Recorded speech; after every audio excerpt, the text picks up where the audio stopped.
नमस्कार विद्यार्थियों।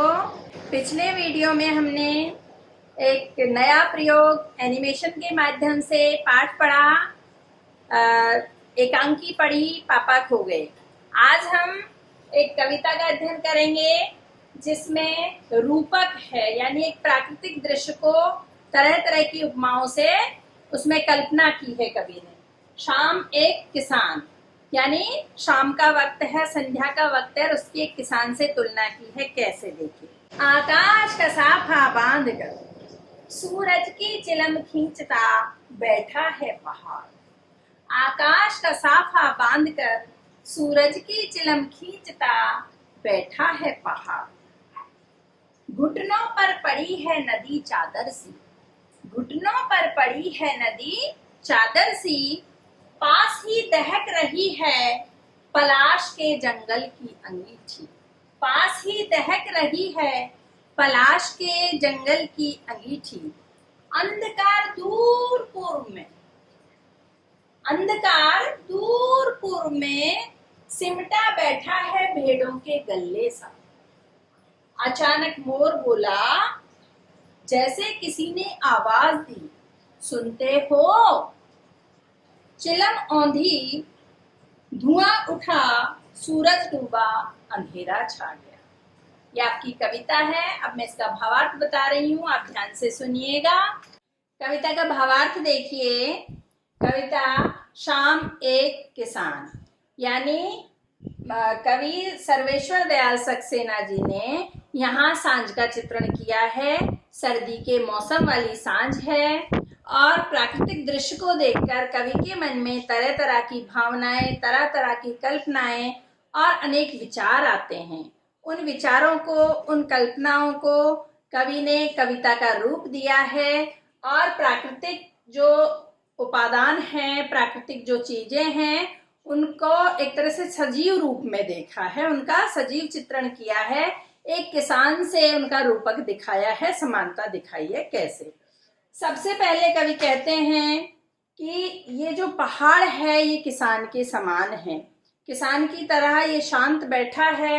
किसान जिस प्रकार से साफा पहनते हैं उस तरह से यहाँ आसमान का साफा कवि ने कल्पना की है कि जो पहाड़ है उसने आसमान रूपी साफा पहना हुआ है।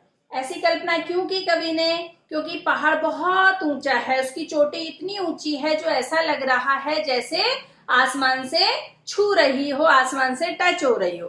तो सिर पे ही साफा पहना जाता है, या आसमान की चोटी जब छूती हुई प्रतीत होती है तो कवि ने क्या कल्पना की है कि इस किसान ने, जो पहाड़ रूपी किसान है, इसने आकाश रूपी साफा पहना हुआ है। फिर सूर्यास्त के दृश्य को देखकर, सूरज को देखकर कवि कल्पना करते हैं कि ये इस किसान की चिलम हो। जैसे चिलम क्या होती है? जो हुक्के के ऊपर रखी जाती है, जिसमें आग के अंगारे रखे जाते हैं। तो कवि ने कल्पना इसलिए की क्योंकि सूरज भी गोल है, चिलम भी गोल होती है। चिलम के अंदर जो अंगारे होते हैं उनका रंग भी लाल होता है और इस समय सूरज का रंग भी लाल है। तो रंग साम्य है और आकृति की समानता है, इसलिए कवि ने इसे चिलम की उपमा दी। फिर कवि कहते हैं कि किसान के घुटने पर जैसे चादर पड़ी हो वैसे यहाँ नदी है, तो नदी को चादर के समान कवि बताते हैं। फिर कवि ने पांचवी कल्पना की कि अंगीठी, जो पलाश के जंगल हैं या पलाश के पेड़ बहुत सारे पहाड़ पर उगे हुए हैं, तो वो ऐसा प्रतीत होता है जैसे किसान ने अंगीठी जला रखी हो।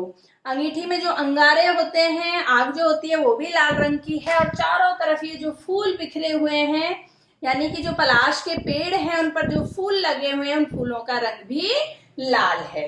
छठी उपमा देखिए कवि की कि सूर्यास्त होता है पश्चिम में और पूर्व से सूर्योदय होता है, लेकिन जब पश्चिम में सूर्यास्त हो रहा होता है तो पूर्व से अंधेरा गिरता हुआ चला आता है। तो कवि ने कल्पना की है कि दूर पूर्व में अंधेरा भेड़ों के झुंड की भांति बैठा हुआ है। जैसे ही सूर्यास्त होगा ये भेड़ों का झुंड धावा बोल देगा, आगे बढ़ जाएगा, यानी अंधकार आगे बढ़ जाएगा। फिर जिस तरह से हम शांत बैठे हों, कहीं खोए हुए हों, ध्यान मग्न हो और अचानक हमें कोई आवाज देता है तो हम एकदम से चौंक जाते हैं, हड़बड़ा जाते हैं, वैसे ही कवि ने यहाँ कल्पना की है कि किसान एकदम शांति से बैठकर अपना हुक्का पी रहा था, कुछ सोच में डूबा हुआ था कि अचानक मोर बोल पड़ता है। तो कवि ने क्या कल्पना की कि मोर ऐसे बोला जैसे किसान को आवाज दे रहा हो और कह रहा हो, सुनते हो। तो ये आवाज जैसे ही शांत किसान के कानों में पड़ी तो किसान एकदम से हड़बड़ा जाता है। हड़बड़ाहट के कारण उसके हाथों से वो चिलम छूट जाती है। चिलम छूटने का मतलब चिलम नीचे गिर गई।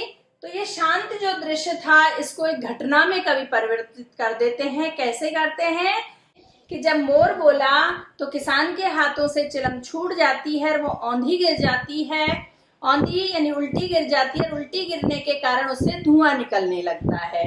तो यहाँ कवि क्या कल्पना करते हैं कि जब सूर्यास्त हो जाता है, सूरज डूब जाता है, तो सर्दी के मौसम में ओस और नमी होती है और कोहरा छा जाता है, जिसके कारण ऐसा प्रतीत होता है जैसे चारों तरफ धुआं ही धुआं निकल रहा हो, फैला हुआ हो। ये कविता का सार है। इसमें जो उपमाएं दी हैं उनमें मैंने यहाँ नंबरिंग डाली हुई है 1 2 3 करके। वो आप ध्यान से देखिएगा। चित्र देखकर आपको समझ में आ जाएगा कि किस चीज को किसकी उपमा दी गई है। ये पाठ यहीं समाप्त होता है। छोटी सी कविता सर्वेश्वर दयाल जी द्वारा लिखित यहीं समाप्त होती है। मैं उम्मीद करती हूँ कविता आपको अच्छे से समझ में आई होगी, और समझ में आई है तो एक टेस्ट भी जरूरी है।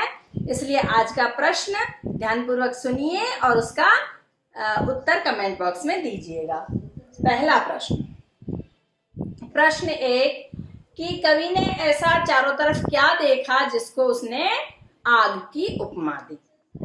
पुनः सुनिए कि कवि ने चारों तरफ ऐसा क्या देखा या किस चीज को उन्होंने अंगारों की या आग की उपमा दी।